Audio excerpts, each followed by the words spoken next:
Y el último que es muy simpático, el famoso maena que dice la gente. El maena, que Maena. últimamente se usa Sí, tanto. es muy Bueno, simpático. maena Sí. sería algo así como la abreviatura de emaena, que quiere decir mira, Ah, o emaemina, que significa mira un poco, mira, Ana, un poco. mira un poco. Ah, Entonces, ya no se dice emaena ni emaemina, mm, se dice directamente maena. Pero Y le ponen ese tonito, se puede maena. usar, puede expresar Sí, ternura, sí. sorpresa, Ajá, compasión y hasta ajá. enojo. ¿También? Sí, señora.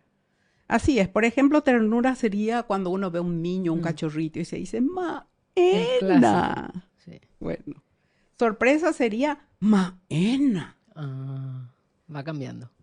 Compasión sería Maena. Mm, Se alarga y entonces Maena. Eso es compasión. compasión. Mm, Pobre.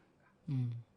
Y enojo sería Maena. Ah, en forma de Entonces reto. todo depende de la forma, del tono que se le va, de qué manera se carga la Qué voz amplio. en la palabra.